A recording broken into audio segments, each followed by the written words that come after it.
أعوذ بالله من الشيطان الرجيم بسم الله الرحمن الرحيم وقرن في بيوتكن ولا تبرجن تبرج الجاهلية الأولى إن الله وملائكته يصلون على النبي يا أيها الذين آمنوا صلوا عليه وسلموا تسليما اللهم صل على محمد وعلى آل محمد كما صليت على إبراهيم وعلى آل إبراهيم إنك حميد مجيد اللهم بارك على محمد وعلى آل محمد كما باركت على إبراهيم وعلى آل إبراهيم إنك حميد مجيد দুই দিন ব্যাপী তাফসীরুল কোরআনের মাহফিলের আজকে দ্বিতীয় দিন মহিলা সমাবেশ। আজকের এই প্রোগ্রামে যে সমস্ত মায়েরা বোনেরা আপনারা এসেছেন, আপনাদের এই সুন্দর সিদ্ধান্তের জন্য আপনাদেরকে ধন্যবাদ। আপনাদের সবাইকে শুকরিয়া জানাচ্ছি, মোবারকবাদ জানাচ্ছি। আহলান ওয়া সাহলান ওয়া মারহাবান বিকুম ফি হাযাল লিকা আত-তাইয়িব আল খালিস। আমরা শুরুতে আল্লাহর দরবারে শুকরিয়া জানাই যে আল্লাহ তাআলা আজকে হিলফুল ফুজুল ইসলামী যুব সংগঠনের আয়োজনে চমৎকার একটি মহিলা সমাবেশের আয়োজন তারা করেছে। আমি সব সময় আমার শ্রোতাদেরকে এই কথাটা বোঝানোর চেষ্টা করি যে নারীদেরকে সুযোগ করে দেয়া দরকার, কেননা এই নারীদের পেট থেকে জন্মেছে নবীরা, নাকি নবীরা আকাশ থেকে নেমে এসেছে? আল্লাহর ওয়ালিরা, ইসলামের জন্য যারা শহীদ হয়েছে, সব শহীদরা, সব সিদ্দিকিনরা, সব সৎ কর্মশীলরা এই নারীদের পেট থেকে এসেছে। এজন্য নারীদের পেটগুলো হচ্ছে খনির মতো, এটা খনি। নারীদের যত্ন নিলে এই খনি থেকে ভালো জিনিস পাওয়া যাবে, আল্লাহওয়ালা পাওয়া যাবে, হাফেজ পাওয়া যাবে, সালেহ পাওয়া যাবে। আর নারীদের যত্ন না নিলে, কোরআন সুন্নাহ শিখানোর সুযোগ না করে দিলে তাদের পেট থেকেই ডাকাতরা বের হয়, ঠিক কিনা? এই যে যত ডাকাত, সন্ত্রাস, চাঁদাবাজ পৃথিবীতে এসেছে, এরাও এসেছে নারীদের পেট থেকেই। এজন্য বলা হয় বাপ ভালো তার বেটা ভালো তাই, মা ভালো তার জি, গাই ভালো তার দুধ ভালো রে, দুধ ভালো তার ঘি। গাই ভালো তো দুধ ভালো, দুধ ভালো তো ঘি ভালো, মা ভালো তো মেয়ে ভালো, বাপ ভালো তো বেটা ভালো। কথা বুঝতে পেরেছেন? এজন্য নারীদেরকে সুযোগ করে দেওয়া উচিত। তারা যদি কোরআন সুন্নাহ জানে তাহলে ঘরের মধ্যে কোনো শিরকের ছোঁয়া থাকবে না। আর নারীরাই যদি বিপদগামী হয়, ওই ফ্যামিলিটা বিপদগামী হয়ে যায়। এজন্য আসুন আমরা আল্লাহর দরবারে শুকরিয়া জানাই যে আল্লাহ তাআলা আমাদেরকে আজকে এই মহিলা সমাবেশে আসার বসার তৌফিক এনায়েত করলেন। আমরা আল্লাহর দরবারে শুকরিয়া জানাই, আমরা পড়ে নিচ্ছি কালিমাতুশ শুকর, আলহামদুলিল্লাহ। আমরা আল্লাহর কাছে কামনা করছি যে আল্লাহ তাআলা শেষ পর্যন্ত যেন আমাদেরকে এই প্রোগ্রামে উপস্থিত থাকার তৌফিক এনায়েত করে এবং এই প্রোগ্রামের সর্বোচ্চটা যেন আমরা নিয়ে যেতে পারি। আল্লাহ তুমি তৌফিক দাও। আমিন। আজকের এই প্রোগ্রামটাকে তুমি আমাদের নাজাতের ওয়াসিলা বানাও। আমিন। সম্মানিত ভাইয়েরা, আমি ছোট্ট একটা আয়াত তেলাওয়াত করেছি, ওয়াকারনা ফি বুয়ুতিকুন্না ওয়ালা তাবাররাজনা তাবাররুজাল জাহিলিয়াতিল উলা। ওয়াকারনা ফি বুয়ুতিকুন্না, আল্লাহর অর্ডার। ও বান্দিরা, তোমরা ঘরে থাকো। কই থাকো? ঘরে। আর আপনারা থাকবেন কই? বাইরে। নারী যদি ঘরে থাকে, আমরা কই? বাইরে। এটাই হচ্ছে সিকোয়েন্স। পুরুষরা থাকবে বাইরে, নারীরা ঘরে। পুরুষরা প্রয়োজনে ঘরে যাবে আর নারীরা প্রয়োজনে বাইরে যাবে, ঠিক কিনা? এজন্য রাব্বুল আলামিন বললেন ওয়াকারনা ফি বুয়ুতিকুন্না ওয়ালা তাবাররাজনা তাবাররুজাল জাহিলিয়াতিল উলা। ও আমার বান্দারা, ও আমার বান্দিরা, তোমরা ঘরে অবস্থান করো, ঘর থেকে বের হবে না প্রয়োজন ছাড়া। আর জাহিলি যুগের নারীদের মতো নিজেদের সৌন্দর্যকে প্রকাশ করে বের হবে না। কথাটা কার? বলো, কথা কার? আল্লাহর বাণী। আমার বান্দিরা, তোমরা ঘরে অবস্থান করবে। আর জাহিলি যুগের নারীদের মতো নিজেদের বিউটি সৌন্দর্যকে এক্সপোজ করবে না, দেখিয়ে বেড়াবে না।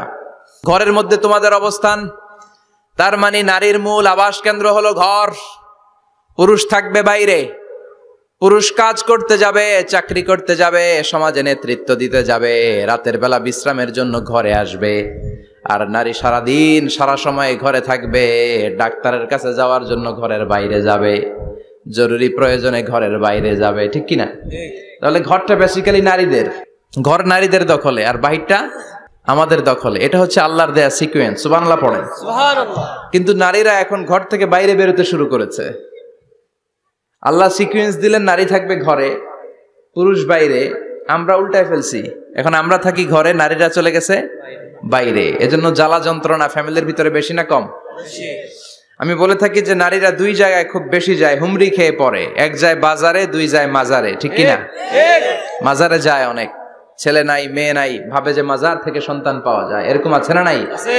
রব্বুল আলামিন বলেন, ইয়াহাবু লিমান ইয়াশাউ ইনাসা ওয়া ইয়াহাবু লিমান ইয়াশাউ যুকুর আও ইউযাওয়িজুহুম যুকরানা ওয়া ইনাসা ওয়া ইয়াজআলু মান ইয়াশাউ আকিমা ইন্নাহু আলিমুন কাদির। তিনি যাকে চান তাকে মেয়ে দেন। আগে মেয়ের কথা বললেন, আগে ছেলে বলে নাই। তার মানে মেয়ের ভিতরে বরকত বেশি না কম? বেশি।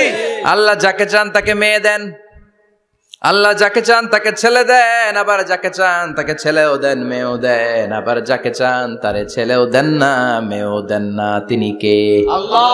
এজন্য চাইতে হবে তার কাছে, মাজারে যে চাওয়া যাবে না। আমার বোনেরা খবরদার, খবরদার, খবরদার, মাজারে যে কিচ্ছু যাবেন না। মাজারে তো আপনাদের যাওয়ারই দরকার নাই, কারণ নারীদেরকে কবরের সামনে যে কবর জিয়ারত করতে নিষেধ করেছেন মুহাম্মদ সাল্লাল্লাহু আলাইহি ওয়াসাল্লাম। কারণ নারীরা দুর্বল চিত্তের অধিকারী হয়, রক্ত দেখলে ভয় পায়, পায় না? আমরা ভয় পাই?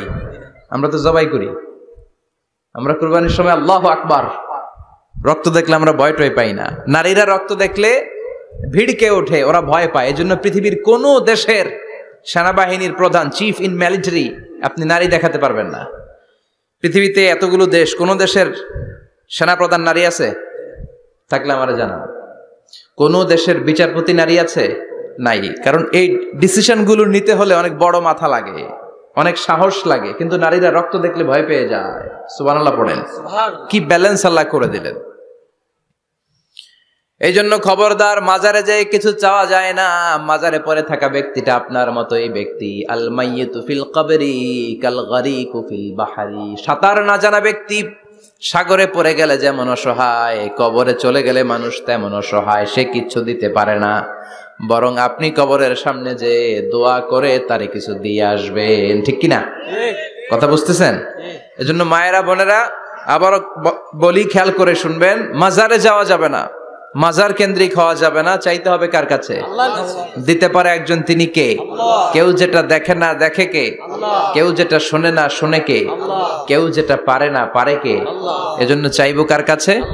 24/7 সবসময় দেওয়ার জন্য ধনভাণ্ডার নিয়ে তিনি প্রস্তুত, কিন্তু আমরা চাই না।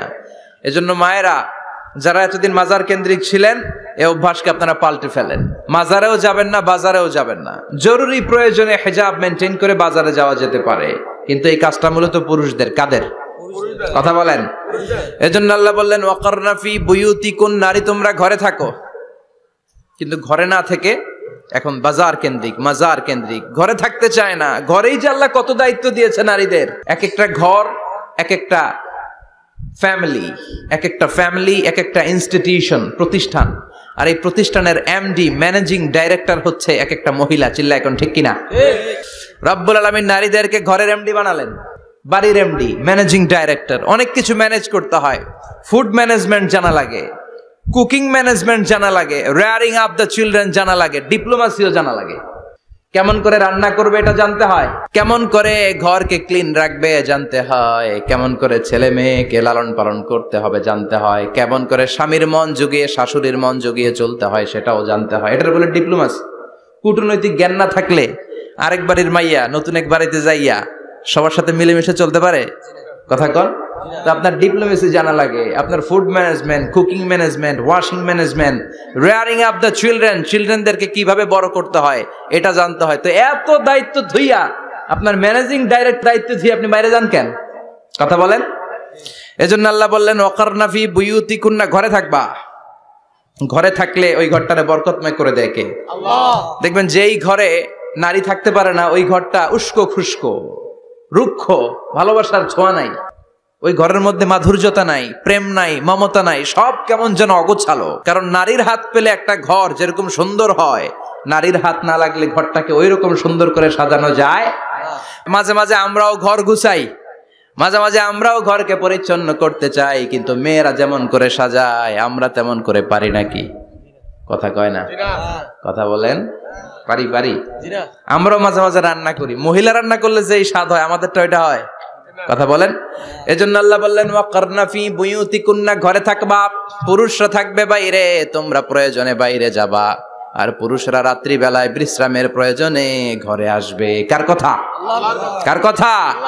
আবার আল্লাহ নারীদেরকে বললেন চোখ নামাও, আমাদেরকেও বললেন চোখ নামাও, তাদেরকেও বললেন চোখ নামাও। ওয়াকুল্লিল মুমিনাতি ইয়াগদুদনা মিন আবসারিহিন, ও নবী নারীদেরকে বলেন তারাও যেন পরপুরুষ দেখলে চোখ নামিয়ে রাখে। ওয়াহফাজনা ফুরুজাহুন্না, তারা যেন তাদের প্রাইভেটসকে হেফাজত করে। ওয়ালা ইউবদিনা জিনাতাহুন্না ইল্লা মা যাহারা মিনহা, দেহের সৌন্দর্য যেন বের না করে দেয়। ওয়ালইয়াদরিবনা বিখুমুরিহিন্না আলা জুয়ুবিহিন্না, আর তাদের বুকের উপরে যেন একটা চাদর নামিয়ে দেয়। সুবহানাল্লাহ। ওড়নাটা যেন উন্নত বক্ষটা তারা ঢেকে রাখে। এখন বুকের উপরে ওড়না থাকে না, ওড়না থাকে গলায়, ঠিক কিনা? অবশ্য এইখানে যে বোনেরা আসছে এদের এই সমস্যা নাই, এরা সবাই বোরকা পরে আসছে, এদের আত্মীয় স্বজনের মধ্যে ঝামেলা থাকতে পারে। তো আপনারা যে পৌঁছে দিবেন, ওড়না থাকবে কোথায়? নারীদের বুকের উপরে ওড়না থাকবে, চাদর থাকবে, গলার মধ্যে ওড়না রাখার জন্য বলা হয় নাই। ওয়ালিয়াদরিবনা বিখুমুরিহিন্না আলা জুয়ুবিহিন্না, বুকের উপরে রাখো, নিজেকে ঢেকে রাখো, হেজাব করো। হেজাব করলে নারীর মর্যাদা বাড়িয়ে দেয় কে? আল্লাহ। সম্মানিত বোনেরা, নারী স্বাধীনতার কথা যারা বলে টেলিভিশনে, এগুলো শুনে আপনারা ভড়কে যাবেন না, এগুলো শুনে আপনারা পাগল হবেন না। মনে রাখবেন হেজাব আপনার অধিকার, হেজাব নারীর অধিকার, এটা নারীর সৌন্দর্যের প্রতীক, হেজাব নারীর আভিজাত্যের প্রতীক। হেজাব নারীর সৌন্দর্যের প্রতীক, আভিজাত্যের প্রতীক, তার রূপের প্রতীক, এটা তার অধিকার। চিৎকার করে বলেন ঠিক কিনা? কেমন করে হেজাব দেহ থেকে সরাতে হয়, কেমন করে দেহ থেকে কাপড় নামানো যায়, এটা হইল শয়তানের মিশন। এটা কি? শয়তান যখন নিষিদ্ধ ফল সাইয়েদনা আদম আর হাওয়া আলাইহিস সালামকে খাইয়ে দিল, সাথে সাথে জান্নাতের কাপড় পড়ে গেল। জান্নাতেও কাপড় খুলে দিল, দুনিয়াতেও খোলে, ঠিক কিনা? শয়তানের মিশনই এইটা, কাপড় যত কমানো যায়, কাপড় যত কমানো যায়। এজন্য খবরদার, আপনারা অনেক সম্মানিতা, খেয়াল রাখবেন পৃথিবীতে যে জিনিসের মর্যাদা যত বেশি, সম্মান যত বেশি, যেটা যত বেশি দামি ওইটা তত বেশি প্যাকেটের ভিতরে থাকে, ঠিক কিনা? ঝিনুকের ভিতরে থাকে মতি, মতি খোলা থাকে না। স্বর্ণ অলংকার, স্বর্ণের দোকানে যখন যাবেন দেখবেন শাটারের সামনে এত বড় বড় তালা, অন্য দোকানে এত মোটা তালা নাই। আবার যেখানে গ্লাস ফিটিং করা স্বর্ণ রাখা হয় ওইখানেও কয়েকটা লকার সিস্টেম আছে না নাই? ঘরে যখন আমরা অর্নামেন্টস রাখি, গহনা রাখি, ঘরের সবচেয়ে গোপন কক্ষের ভেতরে, গোপন আলমারির ভেতরে, গোপন সিন্ধুকের গোপন ড্রয়ারের ভেতরে কয়েকটা তালা মেরে স্বর্ণ রাখি। জোরে কোন ঠিক কিনা? 50,000 টাকার বান্ডিল নিয়ে যখন রাস্তায় বেরোয়, কেউ হাতে নিয়ে বেরোয় না, এমনি দেখায় দেখা যায় না। এই যে দেখ 50,000, কখনো কাউরে 1000 টাকার নোট ধরেন, এটা 1000 টাকার নোট, কয় হাজার টাকার নোট? কথা কয় না? 1000 টাকার নোট। এটা কাউরে দেখবেন যে 1000 টাকার নোটটারে এইভাবে কইরা এদিকে অর্ধেক আর এইভাবে এইভাবে রেখে রাস্তায় হাঁটতেছে, কোন পাগলও হাঁটবে? কোন পাগলও হাঁটে না, কারণ দামি জিনিস। এটার হেজাব লাগবে, এটার নেকাব লাগবে, এটাকে প্যাকেট করতে হবে, এটাকে প্রিজার্ভ করতে হবে। এজন্য যে নারীরা হেজাব করে তারা কোনোদিন ইফটিজিং এর শিকার হয় না। চিল্লায় বলো ঠিক কিনা?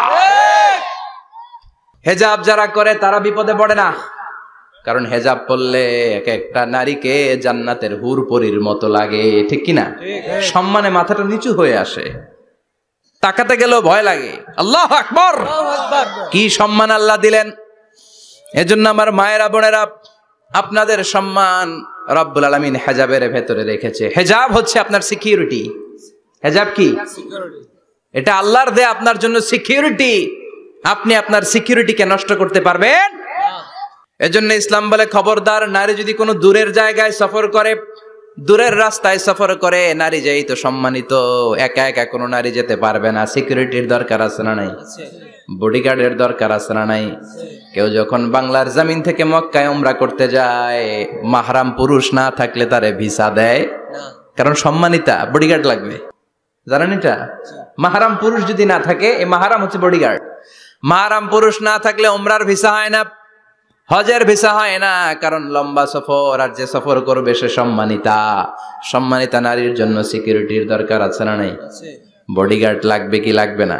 কি সম্মান ইসলাম আমাদেরকে দিল বুঝলামই না আমরা। আপনাদেরকে প্রোটেক্ট করার জন্য, আপনাদের সিকিউরিটি এনশিওর করার জন্য আল্লাহ তাআলা হেজাবের বিধান দিয়েছে। চিল্লায় পড়েন সুবহানাল্লাহ।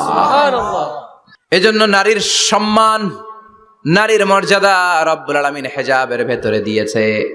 আবার নারীর মধ্যেও হেজাবের তারতম্য আছে না নাই? যাদের বয়স বেশি তাদের হেজাব কম, যাদের বয়স কম তাদের হেজাব বেশি। সুবহানাল্লাহ, কি ব্যালেন্স!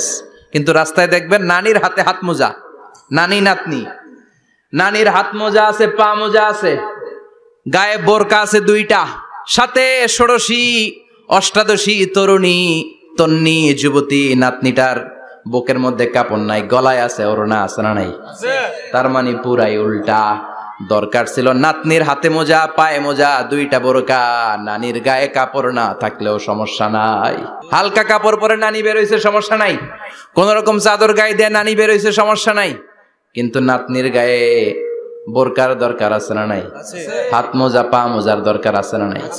মা মেয়ে বের হয়েছে, মায়ের গায়ে দুই বোরকা, হাত মোজা, পা মোজা, মেয়ের গায়ে কাপড় নাই, হাফ নেকেড, আছে না নাই? নানির দিকে তাকাবে কে? উনি তো এক্সপার্ট, উনি কি ডেট শেষ। কথা বলেন, কেউ তাকাবে? তাকাবে ওই ষোড়শী অষ্টাদশী তরুণী তন্নি যুবতীর দিকে, ঠিক না? এজন্য ইসলাম বলে খবরদার, হেজাব ছাড়া বের হওয়া যাবে না, নেকাব ছাড়া বের হওয়া যাবে না। বিশ্বনবী বললেন, মা তারাকতু মিন বাদি আদাররা আলার রিজালি মিনান নিসা, আমি চলে যাব কিন্তু আমার পরে আমার পুরুষ উম্মতদের জন্য নারীর চাইতে বড় কোনো ফিতনা আমি রেখে যাই নাই। আর বনি ইসরাইলের জামানায় সবচেয়ে বড় ফিতনা হয়েছিল নারীর ফিতনা, নারী কেলেঙ্কারি।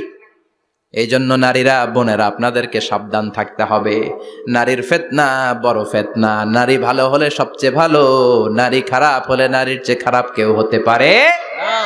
এজন্য নারীদের জন্য আল্লাহ কিছু মডেল দিলেন, নারীদের জন্য আল্লাহ কিছু আদর্শ পাঠালেন, নারীদের জন্য আল্লাহ শিক্ষণীয় মহীয়সী কিছু নারীর জীবনী দিলেন। বললেন, এই জীবনীগুলো পড়ো, তোমাদের জীবনটারে উজালা করে দিবে কে? আল্লাহ বললেন, দরাবাল্লাহু মাসালাল লিল্লাযীনা আমানু ইমরাতা ফিরআউন। গোটা বিশ্বের সব নারীদের জন্য রব্বুল আলামিন কুখ্যাত সন্ত্রাসী ফেরাউনের বউকে মডেল বানিয়ে দিয়েছে। সুবহানাল্লাহ পড়েন। সুবহানাল্লাহ। কাফেরের বউ মুমিন নারীদের মডেল, আবার নবীর বউ কাফের নারীদের মডেল, আছে না নাই? নূহ আলাইহিস সালাম আল্লাহর সব চাইতে প্রিয় নবী, প্রিয়দের একজন, কিন্তু তার বউ কাফেরদের মডেল। আর কুখ্যাত সন্ত্রাসী ফেরাউন, তার বউ আসিয়া মুমিন নারীদের মডেল। আল্লাহু আকবার। 6 জন নারীর জীবনীর কথা আমি রেকমেন্ড করি, সাজেস্ট করি যে 6 জন নারীর জীবনী মুখস্থ, ঠোঁটস্থ, অন্তস্থ থাকতে হবে প্রতিটা নারীর জন্য। আশা করি মায়েরা বোনেরা শুনছেন, আশা করি আপনারা কান লাগিয়ে শুনছেন, অনুধাবন করার চেষ্টা করছেন। আপনাদের জন্য 6 জন নারীর জীবনী পড়া অবধারিত। সংক্ষেপে বলবো, কয়জন? 6 জন। গুনেন। 1 নম্বরে হচ্ছে হাজার, উম্মে ইসমাইল, সৈয়দনা ইব্রাহিমের বউ, সৈয়দনা ইসমাইল আলাইহিস সালামের আম্মা, নাম হলো হাজার। আমরা বলি বিবি হাজেরা। আমরা কি কই? হাজেরা আছে না? এই প্যান্ডেলেও হাজেরা নামে 2-1 বোন থাকতে পারে। আসলে নামটা হচ্ছে হাজার। নামটা কি? হাজার। হাজার। এই হাজার হচ্ছে আপনাদের 1 নাম্বার মডেল।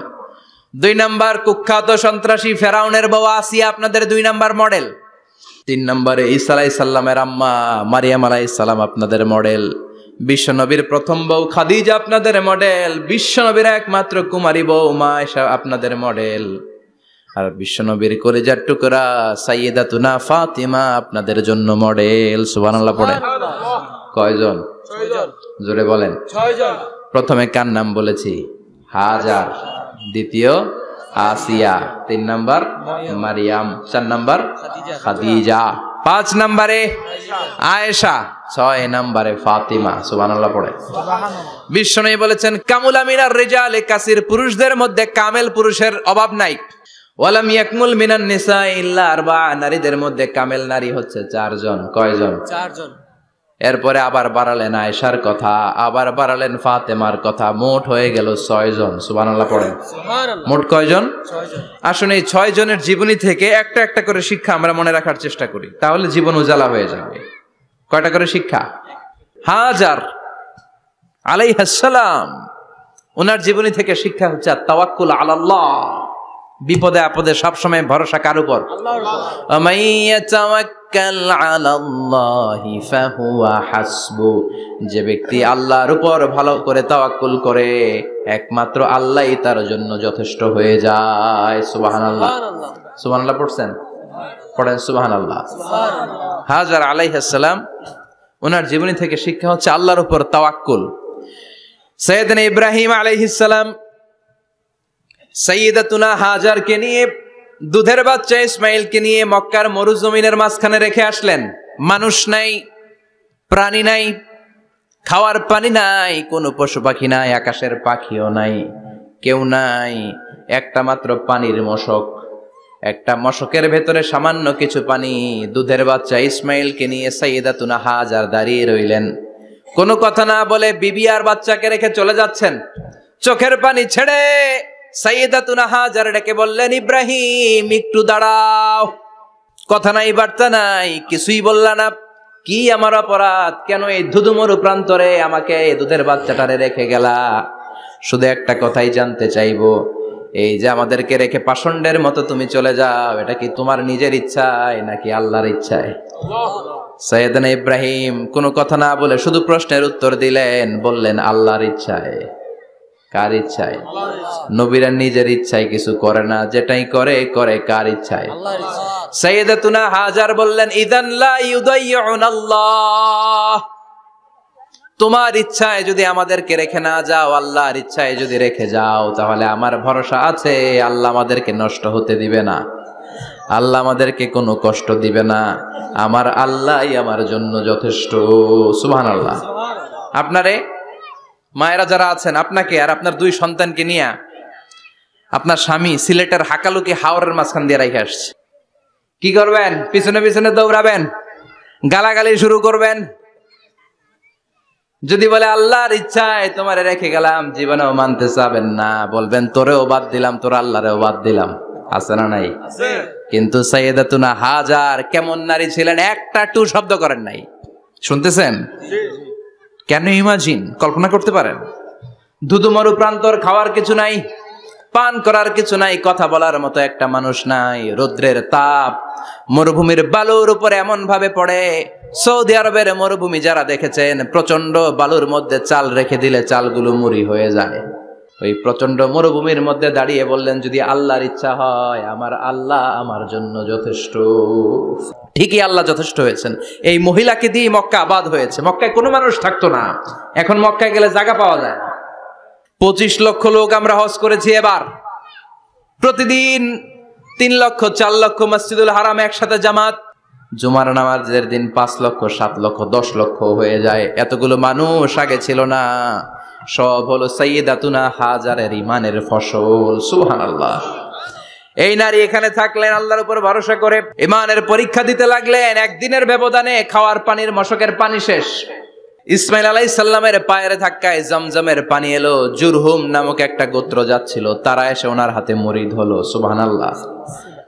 তারা এসে বলল, আমাদেরকে শুধু জমজমের পানি খেতে দেন, আপনি যা বলবেন সব আমরা মেনে নিলাম। শুরু হলো মক্কার আবাদ। হাজার হাজার মানুষ বাড়তে শুরু করলো, মক্কা শহরের এক্সপানশন হলো। গোটা বিশ্ব থেকে লক্ষ লক্ষ মানুষ এখন মক্কার দিকে ছুটে চিল্লায় বলেন ঠিক কি না? এজন্য আমার মায়েরা অনেক লম্বা জীবনী তার। একটা ঘটনাই বললাম, সাইয়্যিদাতুনা হাজার, ওনার জীবনী থেকে আমার মায়েদের বোনেদের জন্য শিক্ষা, তাওয়াক্কুল আলাল্লাহ। বাঁচি আর মরি, সুস্থ থাকি আর অসুস্থ থাকি, বিপদে থাকি আর যেই কোনো সমস্যায় থাকি না কেন, ভরসা করতে হবে একজনের উপর। তিনি কে? আল্লাহ। আল্লাহর উপর যে ভরসার মতো ভরসা করতে জানে, আমার আল্লাহই তার জন্য যথেষ্ট। ঠিক কিনা? তাহলে হাজার থেকে আমার বোনদের জন্য শিক্ষা হচ্ছে, তাওয়াক্কুল করব আমরা কার উপরে? ভরসা রাখবো কার উপর? সবসময় আত-তাওয়াক্কুল আলাল্লাহ, আল্লাহর উপর ভরসা করতে হবে আমার মায়েরা, আমার বোনেরা। 2 নম্বরে বলেছি কার কথা? আসিয়া রাদিয়াল্লাহু তাআলা আনহা আলাইহাস সালাম, ফেরাউনের স্ত্রী। এই মহিলা অনেক দামি মহিলা, মুসা আলাইহিস সালামের পালক মা। সুবহানাল্লাহ পড়েন। নিজের সন্তান ছিল না, সাইয়েদনা মুসা আলাইহিস সালামকে লালন পালন করেছেন। গোপনে গোপনে মুসা আলাইহিস সালামের উপর ঈমান এনেছেন। গোপনে গোপনে রাত্রিবেলা তাহাজ্জুদ পড়ে চোখের পানি ছেড়ে চাইতেন কার কাছে? ফেরাউনের বউ আর ফেরাউনের ফিনান্স মিনিস্টার, অর্থমন্ত্রীর বউ, 2 জন লুকিয়ে কালিমা পড়ে মুসলমান। ফেরাউন কিছু জানে না। সুবহানাল্লাহ। কি আল্লাহর খেলা!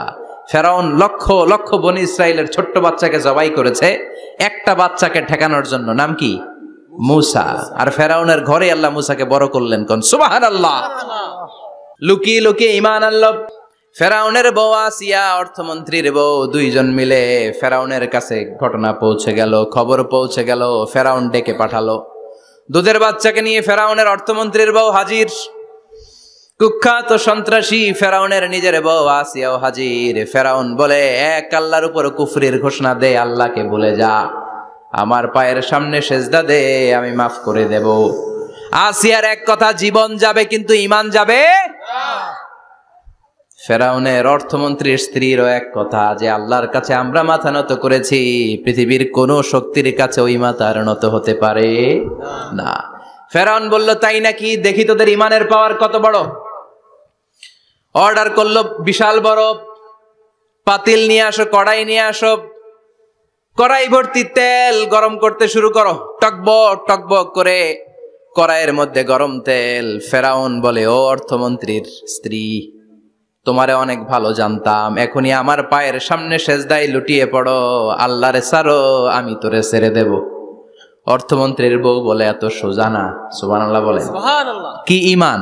ঈমানের পথে অবিচল থেকে আমার মরণ যেন হয়, তোমারই কাছে মিনতি আমার, তোমারই কাছে মিনতি আমার, মহামহিম দয়াময়, ঈমানের পথে অবিচল থেকে আমার মরণ যেন হয়। পড়েন আমিন। আবার পড়েন আমিন। এক কথা, আল্লাহর সামনে মাথা নত করেছি, কারো সামনে করব না। ফেরাউন অর্ডার দিল, এই মহিলার দুধের বাচ্চাটারে টান দিয়ে আন, টকবক তেলের মধ্যে, কড়াইয়ের মধ্যে গরম তেলের মধ্যে ছেড়ে দে। মায়ের চোখের সামনে দুধের বাচ্চাকে গরম তেলের মধ্যে ছাড়ে। হিসাবটা কি সহজ নাকি? কথা বলেন। চিৎকার দিয়ে মা কেঁদে ওঠে, ছেড়ে দাও। ফেরাউনের নির্দয় অন্তরে দয়া হয় না। দুধের বাচ্চাটারে তেলের মধ্যে ছেড়ে দেওয়ার পরে মুহূর্তের মধ্যে ছেলেটা রোস্ট হয়ে যায়। কিন্তু ছেলেটা হাত উঁচু করে ডেকে বলে, মা ভয় পেও না, তোমরা দেখো টকবগে কড়াইয়ের ভেতরে তেল, আসলে মা এটা আগুন না, এটা জান্নাতের বাগান। ও মা, ফেরাউনের দিকে তাকাস না রে মা, আমার মতো দৌড় দিয়ে তেলের মধ্যে ঝাঁপ দে। আল্লাহু আকবার। ফেরাউনের অর্থমন্ত্রীর বউয়ের ঈমান দ্বিগুণ হয়ে যায়, 3 গুণ হয়ে যায়। সে বলে, ফেরাউন, গোটা পৃথিবীটারে এক পাশে করতে পারবি, কিন্তু আমার মাথাটা তোর পায়ের সামনে নোয়াতে পারবি? ফেরাউনের অর্থমন্ত্রীর ওই স্ত্রীকে বাচ্চার পরে ওই তেলের মধ্যে ঢেলে দেওয়া হলো। ওই মহিলাটাও রোস্ট হয়ে যায়। বাকি রইল ফেরাউনের বউ আসিয়া। কি নাম? আসিয়া কিন্তু দৃশ্যটা দেখেছে, চাক্ষুষ মৃত্যু দেখেছে 2 জনের। ফেরাউন বলে, আসিয়া, কত অন্তরঙ্গ সম্পর্ক আমাদের, আজীবন কত ভালোবাসা ছিল, কত খুনসুটি ছিল, কিন্তু আমার পায়ের মধ্যে সেজদা দিয়ে প্রমাণ কর তুই আমারে ভালোবাসিস। আসিয়ারও একই কথা, জীবন দিব কিন্তু ঈমান দিব না। ফেরাউন বলল, তোকেও আমি ছাড়বো না, তোকে আমি উলঙ্গ করব। হাজার হাজার মানুষের সামনে আসিয়ার কাপড় টেনে নেওয়া হলো, তক্তার মধ্যে শুইয়ে তক্তার মধ্যে হাতে পায়ে পেরেক মারা হলো। হাতের এই পাশ দিয়ে পেরেক ঢুকে ওই পাশ দিয়ে বেরোয়, তক্তার এ পাশ দিয়ে ঢুকে ও পাশ দিয়ে বেরোয়, ফিনকি দিয়ে রক্ত বের করে। আসিয়া সহ্য করতে না পেরে ডেকে বলে, আল্লাহ, ফেরাউন থেকে তুমি আমারে বাঁচাও। এই দোয়াটা সূরাতুত তাহরিমে আল্লাহ সরাসরি কোট করেছেন, রব্বিবনিলি ইনদাকা বাইতান ফিল জান্নাহ। ও আল্লাহ মালিক, তোমার পাশে জান্নাতে একটা ঘর বানায়া দিও। এরকম একটা সঙ্গীত আছে না নাই? এই সঙ্গীতটা সরাসরি সূরাতুত তাহরিম আসিয়ার দোয়া থেকে কোট করা হয়েছে। পড়েন সুবহানাল্লাহ। মালিক তুমি জান্নাতে তোমার পাশে আমায় একটি ঘর বানিয়ে দিও, একটি ঘর বানিয়ে দিও, সে বিভীষিকাময় মহাদিনে তোমার প্রতিবেশী করে নিও। মালিক তুমি জান্নাতে তোমার পাশে আমায় একটি ঘর বানিয়ে দিও, একটি ঘর বানিয়ে দিও। আল্লাহু আকবার। সেই ৫,০০০ বছর আগের দোয়া আজও আমরা তাফসীর মাহফিলে গান বানিয়ে বলি। ৫,০০০ বছর আগের কথা আজও আমরা কোরআনের আয়াত হিসেবে পড়ি। আল্লাহু আকবার। কি মাকবুল হয়েছেন মহিলাটা আল্লাহর দরবারে। আল্লাহরে বললেন, আল্লাহ, শুধু তোমার ইবাদতের কারণে আজকে আমার এমন দশা উলঙ্গ হওয়া লাগলো, আমার হাতে পায়ে পেরেক ঠোকা হলো। আল্লাহ, এখন গরম তেলের মধ্যে ছেড়ে দেয়া হবে, তুমি বাঁচাও। আল্লাহ বললেন, জিব্রাইল, আমার জান্নাতটারে আসিয়ার চোখের সামনে তুলে ধর। আমার আসিয়া দুনিয়ার বুকে থেকে এই জান্নাত দেখে দেখে আমার মেহমান হয়ে আমার কাছে আসবে। আসিয়াকেও গরম তেলের মধ্যে ফেলে দেয়া হলো। দুনিয়ার বুকে থেকে জান্নাতের নমুনাটা দেখতে দেখতে সাইয়েদাতুনা আসিয়া আল্লাহর কাছে চলে গেলেন। পড়েন আল্লাহু আকবার। এজন্য ঈমানের পথে অবিচল থেকে আমার মরণ যেন হয়। পড়েন আমিন। আমিন। তাহলে আসিয়ার জীবনী থেকে আমার মায়েদের জন্য শিক্ষা হলো, ঈমান ছাড়া যাবে না, বেঈমান হয়ে মরা যাবে না, মাজারে গিয়ে মুশরিকাদের কাতারে নাম তোলা যাবে। ওই মায়েরা ঈমান কেমন করে রক্ষা করবেন? ঈমান কত বড় দামি জিনিস। ঈমান একজন নারীর মর্যাদা আল্লাহর কাছে কত বাড়িয়ে তোলে। আসিয়ার জীবনে এই শিক্ষাটা আছে না নাই? কথা কম আছে, বোঝা যায়? বোঝা যায়। তাহলে প্রথমে জানলাম কার কথা? হাজারের কথা। হাজেরার জীবনী থেকে শিক্ষা ছিল তাওয়াক্কুল করতে হবে একজনের উপর, তিনি কে? আল্লাহ। আসিয়ার জীবনী থেকে আমরা কি শিখলাম? ঈমান রক্ষা করতে হবে। জীবন যাবে, ঈমান যাবে, জীবন যাবে, ঈমান যাবে। ৩ নম্বরে মারিয়াম আলাইহাস সালাম, আজীব একটা মহিলা। স্বামী ছাড়া তার পেটের ভেতরে সন্তান দিয়েছে কে? আল্লাহ। আবার উনার নামে কোরআনে একটা সূরা দিয়েছে কে? আল্লাহ। কি নাম? সূরাতু মারিয়াম। কাফ হা ইয়া আইন সাদ, যিকরু রাহমাতি রাব্বিকা আবদাহু যাকারিয়া। আল্লাহু আকবার। কি সুন্দর সূরা, কি অন্তমিল, কি চমৎকার ঘটনার বর্ণনা।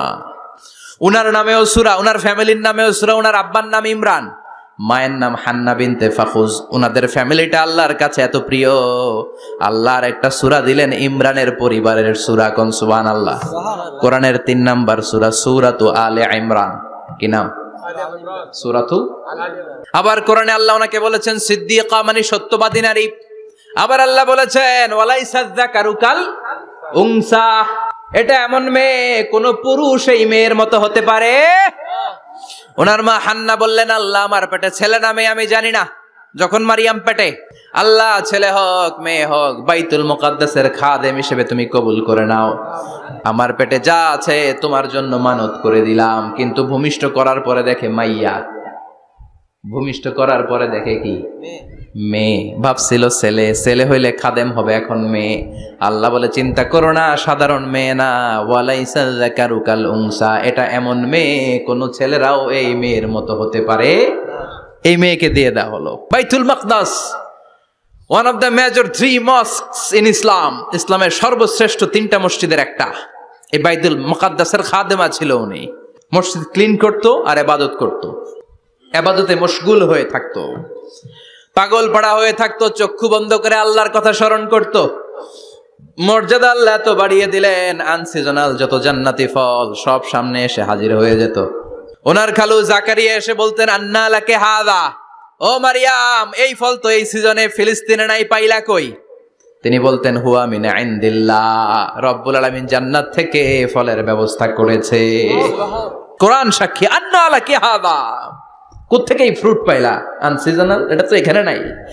উনি বললেন, হুয়া মিন ইনদিল্লাহ, ইন্নাল্লাহা ইয়ারযুকু মান ইয়াশাউ বিগাইরি হিসাব, আল্লাহ এরকম যারে চায় বিগাইরি হিসাব রিজিক দিয়ে থাকে। সুবহানাল্লাহ বলেন। সব সময় আল্লাহর ইবাদত, সব সময় তাহাজ্জুদ, সব সময় জিকির করতেন, লা ইলাহা লা ইলাহা ইল্লাল্লাহু মুহাম্মাদুর রাসূলুল্লাহ। ওনার পুরো জীবনের কোন মুহূর্ত আল্লাহর জিকির থেকে খালি যায় নাই, সব সময় ইবাদতে মশগুল, সব সময় কি? তার মানে মারিয়ামের জীবনী থেকে আমাদের শিক্ষা, আমার মায়েরা বোনেরা ইবাদতে মশগুল থাকতে হবে। কিন্তু দুর্ভাগ্যজনক হলেও সত্যি, আমার বোনেরা জি বাংলা নিয়ে মশগুল থাকে। ওনারা মশগুল থাকে ঠিকই, তবে ইবাদত নিয়ে না। কি নিয়ে? কথা কন। জি বাংলা কি এখনো দেশে চলে? স্টার জলসা এগুলো চলে? কিরণমালা, এই সিরিয়াল গুলো চলে? নতুন সিরিয়াল আসছে, নাম কত কয়েকটা, ওয়াজ মাহফিলে বলা লাগবে আমাদের। কি নাম, কি চলে এখন জানো না তুমি? সর্বনাশ, পাগলের মতো মহিলাগুলো বসে থাকে, রাতে দেখতে না পারলে সকালে কাজা কাফার আদায় করে, আছে না নাই? কাজা আদায় করে ফেলে সকালে।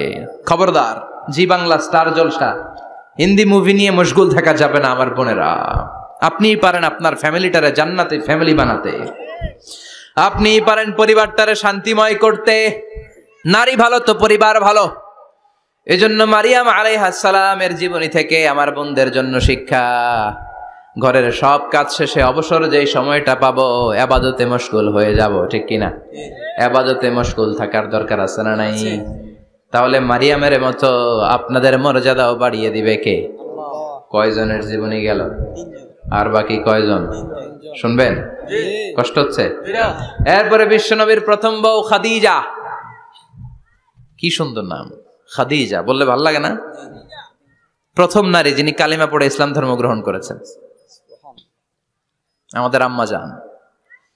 বিশ্বনবীর প্রথম বউ, 25 বছর বিশ্বনবীর সাথে সংসার করেছেন, 3 বছর বিশ্বনবীর সাথে জেল খেটেছেন, শিয়াবে আবি তালেবে। কেমন বউ? জামাইও জেলখানায়, বউ জেলখানায়। বিশ্বনবীর সবগুলো বাচ্চা সন্তান, ছেলে মেয়ে এই মহিলার গর্ভ থেকে এসেছে, একজন ছাড়া, ইব্রাহিম। ইব্রাহিম বিশ্বনবীর আরেক বউ মারিয়ার গর্ভে এসেছে, বাকি সব খাদিজার গর্ভে। যে আমরা ফাতেমা, বিশ্বনবীর কন্যার নাম কি? ফাতেমার মায়ের নাম কি? খাদিজা। সুবহানাল্লাহ। ফাতেমা, রুকাইয়া, উম্মে কুলসুম, জায়নাব, এই 4 জনের মাই খাদিজা। আবার আব্দুল্লাহ, কাসেম, এদের মায়ের নামও খাদিজা। বিশ্বনবীর সব সন্তান এসেছে খাদিজার পেট থেকে। বরকত বেশি না কম? বিশ্বনবী ভয় পেলে খাদিজার কাছে গেলে ভয় কেটে যেত, সাহস যোগাতেন, শেল্টার দিতেন, ছাতার মতো মাথার উপরে দাঁড়িয়ে থাকতেন। আল্লাহু আকবার। বিশ্বনবী বলতেন, রুজিক তো হুব্বাহা, খাদিজার ভালোবাসা আমার অন্তরে আল্লাহ রিজিক হিসেবে দিয়েছে। আবার বিশ্বনবী বলতেন, আল্লাহ যেই কিয়ামতের দিন বন্ধু বন্ধুরে চিনবে না, ভাই ভাইরে চিনবে না, কেউ কাউরে চিনবে না, ওই কঠিন দিনে আমি আমার খাদিজারে যেন ভুলে না যাই, আমার খাদিজারে যেন দেখা মাত্রই চিনতে পারি এটা আমার খাদিজা। খাদিজাকে নিয়ে মা আয়েশা একদিন একটা কটু কথা বলেছিল, ও নবী, কবে আপনার এই বুড়ি মহিলা, বুড়ি বউ খাদিজা ইন্তেকাল করেছে, তারপরে কত সুন্দরী সুন্দরী বউ আমরা এসেছি, আমার ভালো লাগে না? খালি বুড়ির কথা কন কেন? খালি ওই বুড়ির কথা স্মরণ করেন। আমরা আছি, আমাদের দিকে তাকান, আমরা কত সুন্দরী, আমরা কত ভালো। বিশ্বনবী রেগে গেলেন, মা আয়েশাকে এইভাবে ধরলেন। জীবনে কোনোদিন কোন স্ত্রীর গায়ে হাত তোলে নাই, শুধু ওই দিন মা আয়েশাকে এইভাবে ধরেছিলেন আর বলেছিলেন, আয়েশা খবরদার, জীবনে এই কথা বলবা না। আমার খাদিজা আমার বিপদের দিনের সঙ্গিনী, তোমরা আমার সুখের দিনের সঙ্গিনী। তোমরা কেউ আমার সাথে জেল খাটো নাই, খাদিজা আমার সাথে জেল খেটেছে 3 বছর। কয় বছর? 3 বছর। কি মহিলা ছিল! বিশ্বনবীকে সবসময় আগলে রেখেছে, শেল্টার দিয়েছে, প্রতিভক্ত ছিল। খাবার নিয়ে বিশ্বনবীর জন্য এদিক সেদিক যেতেন, বিশ্বনবী না আসলে খেতেন না। বিশ্বনবীকে কলিজার চাইতো বেশি ভালোবাসতো, পতি যা বলবে তাই শুনতো। ও মায়েরা, খাদিজাতুল কুবরার জীবনী থেকে আপনাদের জন্য শিক্ষা হলো পতিভক্তি। কি ভক্তি? এখন পতিভক্তি নাই, আমরা করি নারী ভক্তি।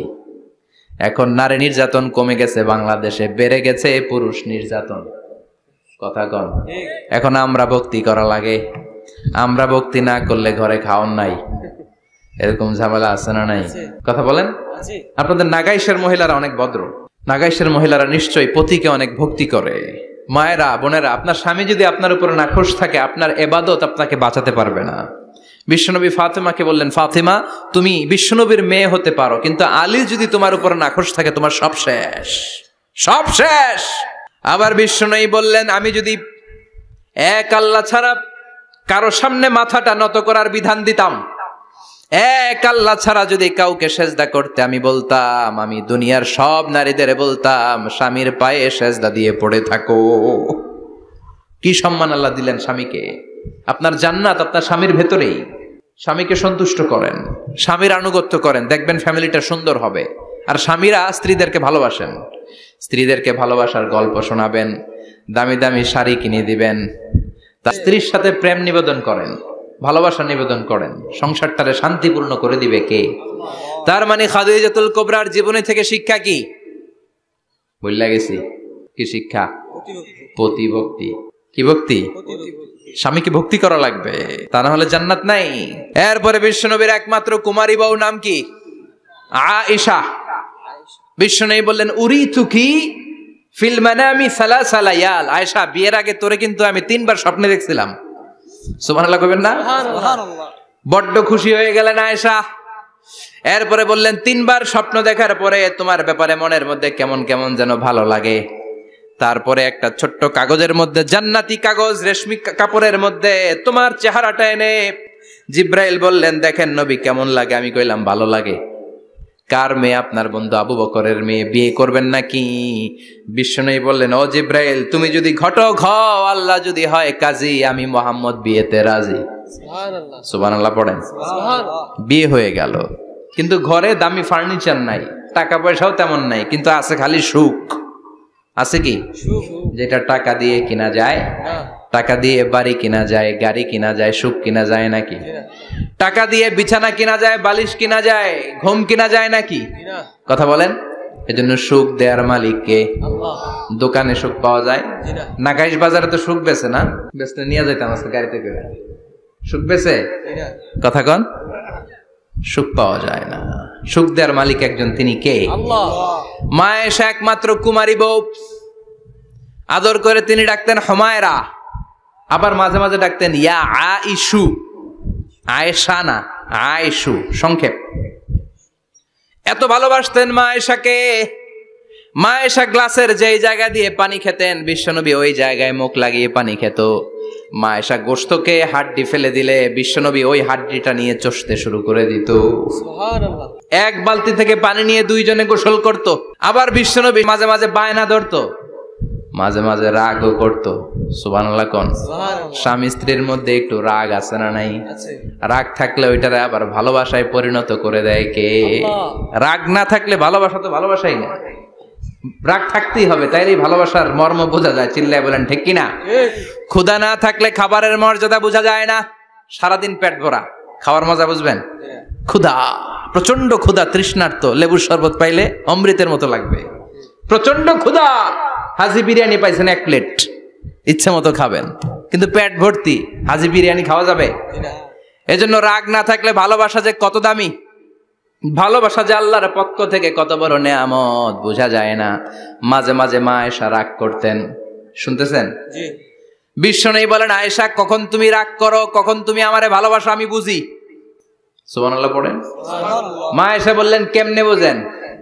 বিশ্বনবী বললেন, যখন তুমি রাগ করো তখন নামাজের পরে দোয়ার মধ্যে বলো, ও ইব্রাহিম আলাইহিস সালামের আল্লাহ, আপনি আমার উপর দয়া করেন। তার মানে তুমি রাগ করে আছো, আমার নাম নাও নাই। আর যখন আমার উপর খুশি থাকো নামাজের পরে দোয়াতে বলো, মুহাম্মদ সাল্লাল্লাহু আলাইহি ওয়াসাল্লামের আল্লাহ, আপনি আমাদের উপর রহমত করেন। তার মানে খুশির সময় তুমি আমার নাম নাও, রেগে গেলে অন্য নবী দেয়া দোয়া সাইরা দাও। রেগে গেলে আমার নামটা নাও না।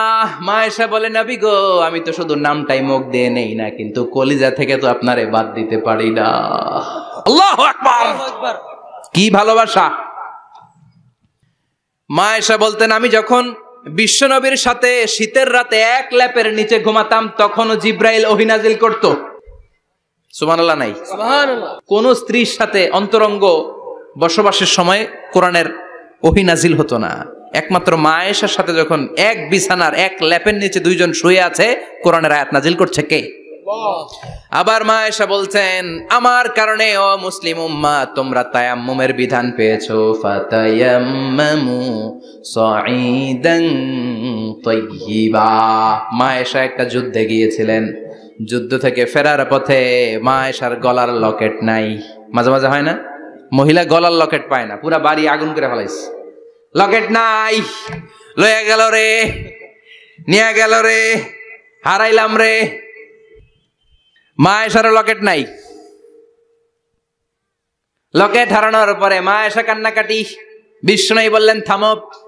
অনেকক্ষণ থামার পরে লকেট খুঁজে পায় না। সবাই খোঁজাখুঁজি, লকেট কই, লকেট কই, লকেট খুঁজে পায় না।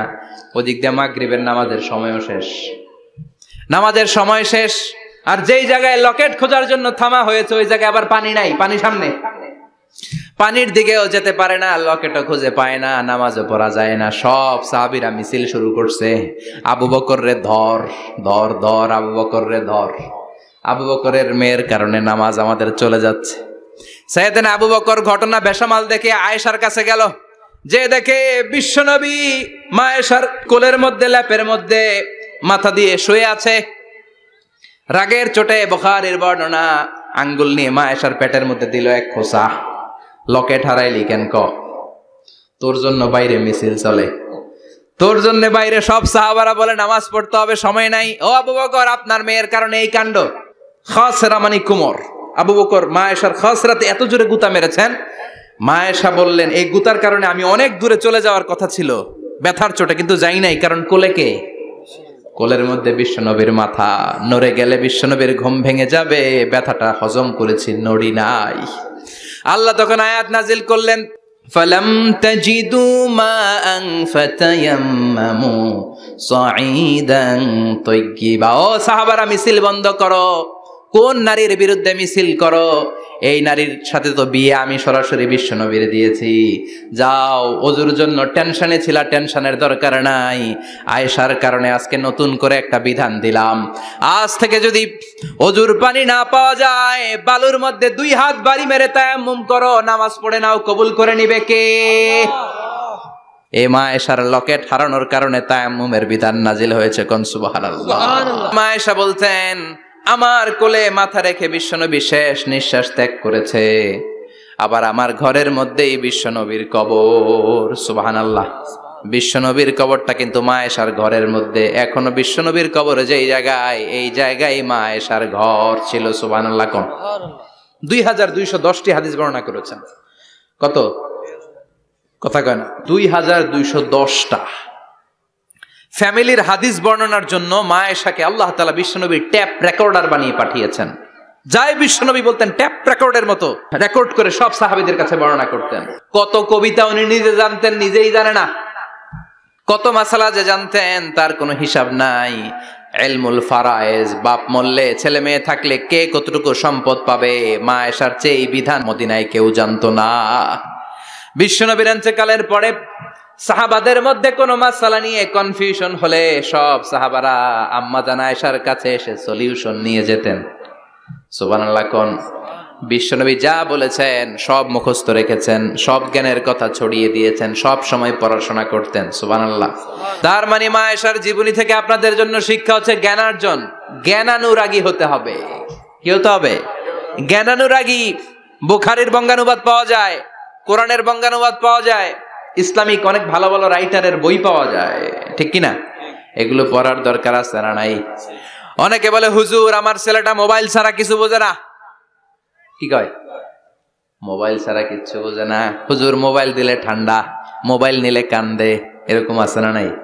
এর কারণ হাজব্যান্ড ওয়াইফ দুইটার কাছে সবসময় মোবাইল। কথা কন। বাবার কাছেও মোবাইল, মায়ের কাছেও মোবাইল, তো ছেলে মোবাইলের জন্য কাঁদবে না তো কি করবে? বাবার হাতেও যদি বই থাকে, মায়ের হাতেও যদি বই থাকে, ছেলে মোবাইল চাবে নাকি? ছেলেও চাবে বই, ছেলে চাবে কি? কথা বুঝতে পেরেছেন? এই জন্য জ্ঞান অনুরাগী হতে হবে মা আয়েশার মতো। মা আয়েশা 2210টা হাদিস মুখস্থ করেছে, আপনি কয়টা করছেন? উনি পারলে আপনি পারবেন না কেন? মায়েরা শুনতেছেন তো? আশা করি আপনারা শুনতেছেন। তাহলে মা আয়েশার জীবনী থেকে আমরা শিক্ষা পেলাম জ্ঞান চর্চা করতে হবে। সর্বশেষ কোন নারী? কথা কন। ফাতিমা রাদিয়াল্লাহু তাআলা আনহা, বিশ্বনবীর কলিজার টুকরা। চাচাতো ভাই আলীর সাথে বিয়ে হলো।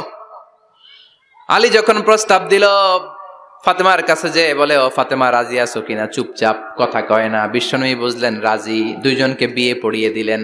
বিয়ে পড়িয়ে দুইজনকে দাঁড় করিয়ে দিয়ে বিশ্বনবী অজু করলেন। অজু করার পরে সামান্য কিছু অজুর পানি ছিল, আলীর মাথার মধ্যে ছিটিয়ে দিলেন, বরকতের পানি। সুবহানাল্লাহ কইবেন না? সুবহানাল্লাহ। অজু করে সাইয়েদনা আলীর মাথার মধ্যে ছিটিয়ে দিলেন আর দোয়া করে দিলেন, বারাকাল্লাহু লাকুমা ওয়া বারাকা আলাইকুমা ওয়া জামাআ বাইনাকুমা ফি খাইর। আল্লাহ তোমাদের দুইজনকে বরকত দিয়ে দাম্পত্য জীবন শুরু করার তৌফিক দান করুক। আবার দোয়া করলেন, আল্লাহুম্মা বারিক লাহুমা ফি বিনাইহিমা, ওদের সম্পর্কে বরকত দেন। ওয়া নাসালিহিমা, শিবলিহিমা, ওদের গর্ভে যে সন্তান আসবে এগুলোর শ্রেষ্ঠ সন্তান বানান। 1 বছরের ব্যবধানে ঘরটাকে আলোকিত করে প্রথম সন্তানের জন্ম হাসান। সুবহানাল্লাহ। হাসান রে বিশ্বনবী এত আদর করেছেন, বিশ্বনবীর কাছ থেকে এত আদর কেউ কোনোদিন পায় নাই। হাসান রে বিশ্বনবী ডাকতেন লুকা। বুখারীর বর্ণনা। শব্দটা কি? লুকা মানে পিচ্ছি। ছোট বাচ্চাদেরকে আপনারা কি কন? আরে পিচ্ছি তো আমি কইছি, আপনারা কি কন? নাগাইছে কি বলেন? বাচ্চা বলেন, বাবু বলেন, আর কিছু কি বলেন? আর আর কিছু নাই। তাহলে যে বাবু, পিচ্ছি, হ্যাঁ, এই বাবু পিচ্ছি আরবি হচ্ছে লুকা। বিশ্বনবী ফাতেমার ঘরে এসে বলতেন, আইনা লুকা, পিচ্ছিটা কই রে? আমার হাসান কই, আমার নানা ভাই কই? আর বিশ্বনবীর আওয়াজ শুনলে হাসান এসে বিশ্বনবীর কাঁধে। আল্লাহু আকবার, আল্লাহু আকবার। বিশ্বনবী বলতেন, ফাতেমা আমার কলিজার টুকরা, যে ফাতেমারে কষ্ট দেয় সে আমারে কষ্ট দেয়, ফাতেমারে আনন্দ দেয় মানে আমি বিশ্বনবীরে আনন্দ দেয়। এই ফাতেমা সব সময় পর্দায় থাকতেন, দিনের বেলা বেরোতেন না, সারা দিনে টয়লেট করতেন একবার, সেটাও করতেন রাত্রে, যাতে দিনের বেলা কেউ তারে না দেখে। কি ব্যালেন্স লাইফ, কি ব্যালেন্স লাইফ! রাতে একবার টয়লেটে যাওয়া মানে কি সারাদিন খাওয়া দাওয়া এরকম ব্যালেন্স করে করতেন। কেউ দেখতে পারে নাই ওনারে, কেমন ছিল কেউই জানতো না। এমন ভাবে চলাফেরা করতো, কোনো পুরুষদের সামনে দিয়ে কখনো যেতেন না। এজন্য ইন্তেকালের আগে আলীকে বললেন, আলী, বিশ্বনবীর ওসিয়ত অনুযায়ী কিছুদিন পরে আমি আমার বাবার সাথে সাক্ষাৎ করব। ইন্তেকালের সময় বেশি লোক আমার জানাজাতে আসার দরকার নাই, নিজেরা দোয়া করে দিলে চলবে। আর আমার জানাজার খাটিয়ার উপর দিয়ে বিশাল একটা বোরকা দিয়ে দিও। এটার আরবিতে বলে নাউশ। কি বলে? এই প্রথম কোন নারী তার খাটিয়ার উপরে নাউশ ব্যবহার করেছে, জন্য এটাকে বলে সুন্নাতু ফাতিমা, ফাতেমার সুন্নাত। সাইয়েদাতুনা ফাতেমার আগে কেউ জানাজার খাটিয়াতে নাউশ ব্যবহার করে নাই। আল্লাহু আকবার, আল্লাহু আকবার। আলীকে বলে গেলেন, আলী, অল্প কয়েকজন পুরুষ নিয়ে জানাজা দিও, বেশি মানুষের কাছে আমার নিও না। দুনিয়ার বুকে আমি লুকিয়ে লুকিয়ে চলতাম, মরার পরে লুকিয়ে লুকিয়ে আল্লাহর কাছে চলে যেতে চাই, পুরুষদের সামনে আমার নিও না। ও মা, এই ফাতেমার জীবনী থেকে আপনার জন্য শিক্ষা হলো পর্দা। সব সময় এই পর্দাটা দেহে থাকার দরকার আছে না নাই? রাজি আছেন তো? তাহলে এই 6 জন নারীর জীবনে যদি আমার মায়েরা পরে, আমার মায়েরা বোঝে, ওই মায়েরা বিপদগামী হতে পারে নাকি? হতে পারে। তাহলে 6 জনের আবার রিভাইজ করে চলেন। প্রথমে বললাম কার কথা? হাজার। হাজারের জীবনী থেকে শিক্ষা কি? আল্লাহর উপর তাওয়াক্কুল। 2 নম্বরে বললাম কার কথা? আসিয়ার কথা। আসিয়ার জীবনী থেকে শিক্ষা হলো ইমানের পথে অবিচল থাকতে হবে, ঠিক কিনা? তারপরে মারিয়ামের জীবনী থেকে শিক্ষা হলো সব সময় ইবাদতে মশগুল। খাদিজার জীবনী থেকে শিক্ষা হলো প্রতিভক্তি, স্বামীর প্রতি আনুগত্য। মা আয়েশার জীবনী থেকে শিক্ষা হলো জ্ঞান অর্জন করতে হবে কার খুশির জন্য? আর ফাতিমার জীবনী থেকে শিক্ষা হলো সব সময় পর্দা গায়ের মধ্যে থাকার দরকার আছে না নাই? মানতে রাজি আছেন? এই 6 জনের জীবনী গ্রন্থ কিনা যাবে না? কিনতে রাজি আছেন তো? কথা কয় না? সবাই রাজি? নারীদের জন্য জান্নাতে যাওয়া সহজ, very easy way. Our beloved Prophet Muhammad has prescribed a very easy way to enter the paradise for the women. নারীদের জন্য জান্নাতে যাওয়ার সহজ শর্টকাট। মায়েরা আবার কান খাড়া করেন খরগোশের মতো, শর্টকাট বলে দিয়ে যাই। আল মারআতু ইযা সাল্লাত খামসাহা, বিশ্বনবী ফরমান, 4টা কাজ যে নারী দুনিয়ার বুকে করবে ওই নারীর জন্য জান্নাতের 8টা দরজা খুলে দিবে কে? আল্লাহ।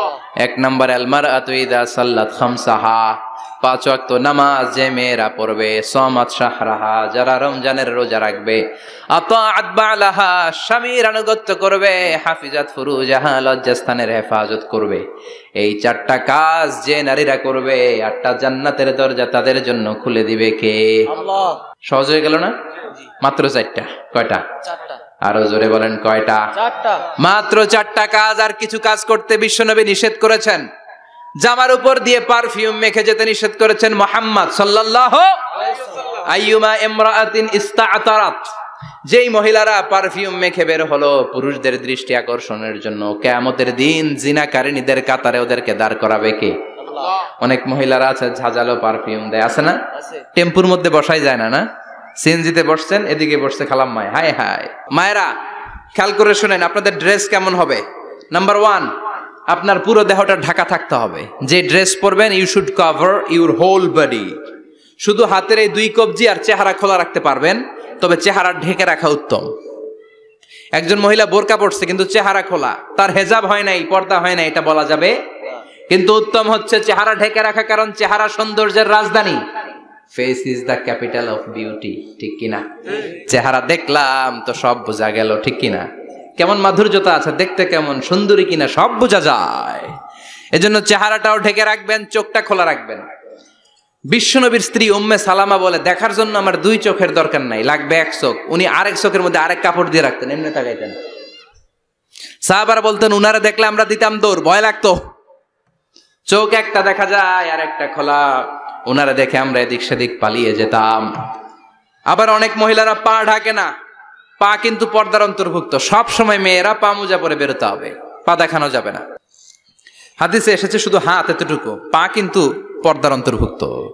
উম্মে সালামা বললেন, ইয়া রাসূলুল্লাহ, আমরা তো হাঁটতে গেলে অনেক সময় পা দেখা যায়। বিষ্ণু বললেন, তাই? তাহলে 1 বৃহৎ নিচ দিয়ে কাপড় বাড়াও। উম্মে সালামা বললেন, জোরে হাঁটলে তো তারপরও দেখা যাবে। বিষ্ণু বললেন, 1 হাত বাড়াও, ধুলাবালি সহ টানবা, তারপরও পায়ের 1 ইঞ্চি দেখানো যাবে। তাহলে ড্রেস কোডের প্রথম নিয়ম হচ্ছে পুরো দেহ ঢাকবেন। 2 নম্বরের নিয়ম, পোশাক ঢিলে ঢালা হবে না টাইট ফিটিং?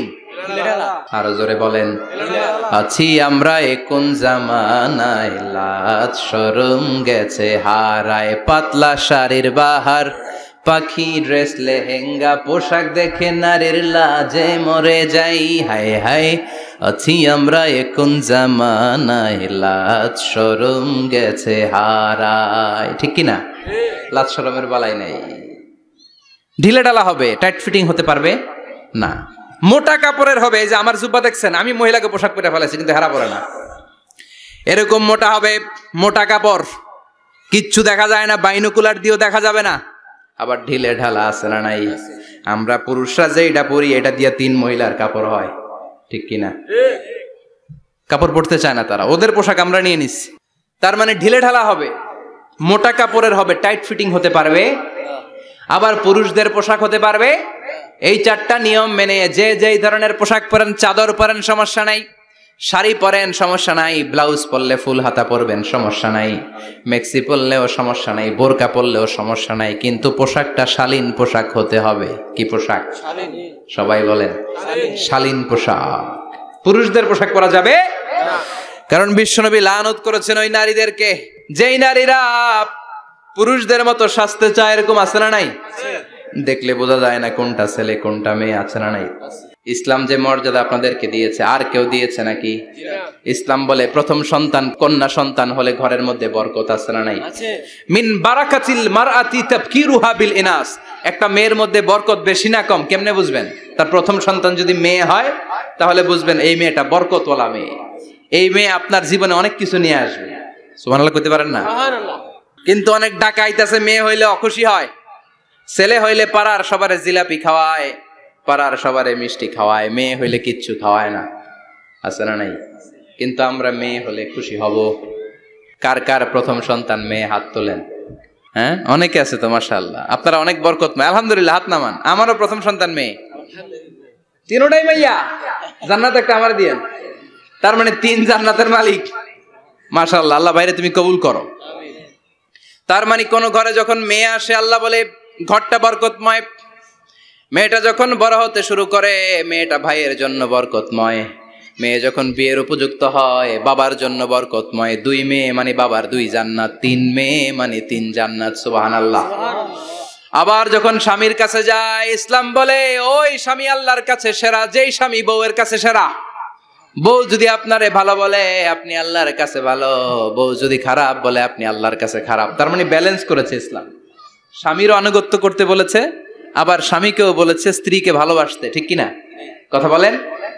এবার আরেকজনের স্ত্রী, ইসলাম বলে তোমার হাত যদি বউয়ের হাতের সাথে মিলাও, 2 হাতের সগীরা গুনাহ মাফ করে কে? স্ত্রীর দিকে যখন তাকাও, তোমার চোখের সগীরা গুনাহ মাফ করে কে? প্রতি মাসে মাসে স্ত্রীর কাপড় চোপড় আর কসমেটিক্স কেনার জন্য যে টাকাটা দাও, এই টাকাটা সদকা হিসেবে কবুল করবে কে? এবার এই মহিলা গর্ভবতী, ইসলাম বলে সন্তান ভূমিষ্ঠ করতে যে যদি কোনো মা ডেলিভারি কেসে হসপিটালে মারা যায় কিংবা বাসায় মারা যায়, কিয়ামতের দিন ওই মহিলাকে শহীদদের কাতারে দাঁড় করায় দিবে কে? বাচ্চা ভূমিষ্ঠ করতে যে শাহিদা, শহীদদের কাতারে। আর সুন্দর মতো যদি আসে, আল জান্নাতু তাহতা আকদামি উম্মাহাতিকুম, মায়ের পায়ের নিচে সন্তানের বেহেশত আছে না নাই? জোরে বলেন। এজন্য ইসলাম বলে খবরদার, মায়ের মর্যাদা সবচেয়ে বেশি। এক সাহাবী বললেন, ইয়া রাসূলুল্লাহ, কার সাথে ভালো আচরণ করব? বাবার সাথে নাকি মায়ের সাথে? নবী বললেন মায়ের সাথে, এরপরে মায়ের সাথে, তারপরে মায়ের সাথে, তারপরে কার সাথে? তারপরে তোমার পিতার সাথে। মায়ের মর্যাদা কয় গুণ বেশি? ওগো মা, তুমি এই ধরনের শ্রেষ্ঠ নিয়ামত, তোমারই পদতলে রয়েছে জান্নাত। ওগো মা, তুমি এই ধরনের শ্রেষ্ঠ নিয়ামত, তোমারই পদতলে রয়েছে জান্নাত। সুবহানাল্লাহ। আমি বলি আমাদের পায়ের নিচে থাকে মোজা, জুতা আর বালু, আর মহিলাদের পায়ের নিচে জান্নাত। এই পৃথিবীটারে 1000 বার বিক্রি করলে জান্নাতের একটা চেয়ারের দাম হবে না। সুবহানাল্লাহ পড়েন। আর যেই জান্নাত মায়ের পায়ের নিচে পড়ে আছে, ওই পায়ের দাম বেশি না কম? বেশি। এজন্য মায়েদের সাথে ভালো আচরণ করতে হবে। ইসলাম নারীকে দিয়েছে ইবাদতের অধিকার। নারীরা যদি মহিলা সমাবেশে যেতে চায়, কোনো পুরুষ বাধা দিতে পারবে? নারী যদি মসজিদে নামাজ পড়তে যেতে চায়, বাধা দিতে পারবে? নাগাই শিখে আছে মহিলাদের নামাজের জায়গা? করেন নাই আপনারা? করেন, আস্তে আস্তে করেন, আস্তে আস্তে করতে হবে। তারা অনেক সময় বাইরে বেরোয়, বাসায় আসতে আসতে নামাজের সময় হয়ে গেছে, কই পড়বে নামাজটা? মসজিদে সুযোগ করে দেন, মসজিদে পড়বে। তবে ঘরে পড়া উত্তম, ঘরে পড়লে বেশি সওয়াব। সুবহানাল্লাহ। তার মানে ইবাদতের অধিকার। ইসলাম নারীকে দিয়েছে শিক্ষার্জনের অধিকার। আপনার ছেলেকে স্কুলে